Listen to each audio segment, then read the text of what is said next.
suntumin guyyaa adii saafaan tiriikaa qaba. Ini darbu barbaade ni qaba. Asii seeyoon ilaalu waan karaa kootiin argu asiinis yoon dabalu. Barbaadee hin arganne mandara mee qallamee boola namootaa seenee silaa jireenya jiru waldaan waan qabu. Faarfataan bijaanamee madaala koonaan kunne raajota silaalee rafaatanii nama keessaan nama dhabe. Nama keessaan nama dhabe.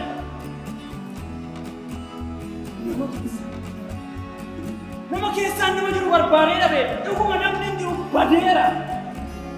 Dhuguma namni jiru badeera. Jibbuu lafa dhaalee of tuulummaan mo'eera. Iqilee warra kutee qaba sana wal buusaa. Gufuu walitti ta'ee karaatti wal hambisa. Lagaan wal qoqqoodee wal jaadhaan wal hiree. Obboloota haadhoti qobaatti wal hiree.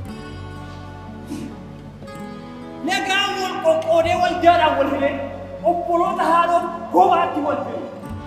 Iddoo aarsaa dhaabbatee lukkisii wal joonjeessa. Soba walitti raajee karaarra wal kaachisa. Dabaree walii naqee waldaa keessaa wal yaasa.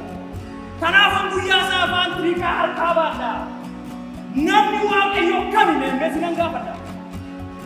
Namni waaqayyoo kami inni Phaawulos jedhu Ximotewos ilma isaan qophaa'e ittiin jedhu. Namni waaqayyoo kami inni wangeelli himu akka nuyi fakkaannu inni Phaawulos dhaamu. Phexros isa lammaffaa boqonnaa tokko jalaa nama waaqayyoo ta'uun mallattoon isaa jaalala. Beekumsaan of qabanii obsaan danda'u caala. Namni waaqayyoo akkana inni wangeelli jedhu. Akka of jaallatutti hiriyaa keessa jaallatu. Hiriyaa qofaa miti diina keeyyuu jaallatu.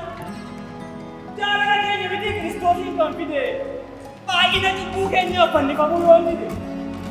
Anaan utuu na beekuu akka cubbamaa ta'e jaalala kootiif jecha kan yoo gubbaatti ta'e. Ammas nama rakkisu ta'uuf nama waaqayyoo yeroo bal'aatu jira nuun dabarre abbayyuu.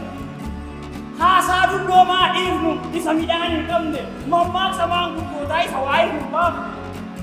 Walii dhiisuun nu dhibu Kiristoos keessa taane. Garaan isaa nuuf banaadha hunda yoo walii obsine. Atis dhiisnan dhiisaa irra walii darbinee nama waaqayyoon taana hunda yoo walii obsine. Nama waaqayyoon taana hunda yoo walii obsine.